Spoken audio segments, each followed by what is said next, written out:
पण नको बोलू मी. माझ्या पप्पांनी 5 लाख रुपये मोजून दिले होते. अशा 500-500च्या गड्ड्या दिल्या होत्या. Sofa, TV, fridge, washing machine आणि तुम्ही जी बसली ना ती खुर्ची सुद्धा माझ्या पप्पांनी घेऊन दिली आहे. माझ्या पप्पांनी एवढ्या भारी भारी साड्या घेऊन दिल्या होत्या, सर्व पैठणी माहिती ना कितीला भेटते? 1100-1200 तर नुसती सुरुवात आहे. आणि तुम्ही कोणत्या घेतल्या त्या? 150-150 वाल्या, 300ला 2, 700ला 4. रस्ते का माल सस्ते में, त्यापेक्षा सटाणाला घेतल्या असत्या तर भारी भेटल्या असत्या. तोंड नका उडायला लावा आता. मला जे पण मुलं बघायला आले होते ना सगळ्यांनी माझ्या हातात 1000-1500 रुपये घातले होते. तुम्ही लोक बघायला आले तर 100 रुपये दिले होते आणि बाकीच्यांनी 50-50. आणि ती धुळाची म्हातारी तिने 20 रुपये दिले होते आणि म्हणते कशी 20 रुपयाने खाऊ घे गे बाई. लुटी गी म्हणा बापले. माझ्या लग्नात माझ्या पप्पांचे पूर्ण पैसे संपले. 1.5 लाखाचा तर नुसता बँडच लावला तर माझ्या पप्पांनी हळदीला.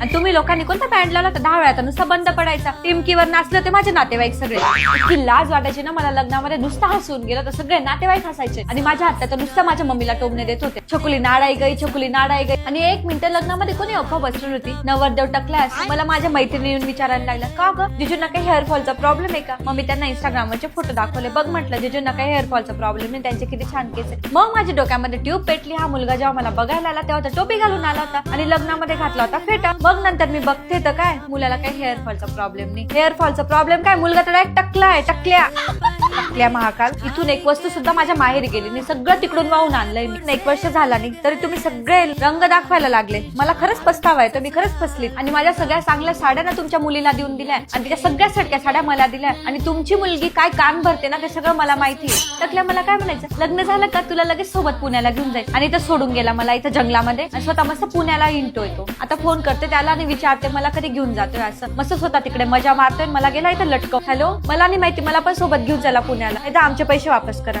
किती म्हणजे काय असेल 30-40 लाख. मला नाही माहिती, आमचे पैसे वापस करा.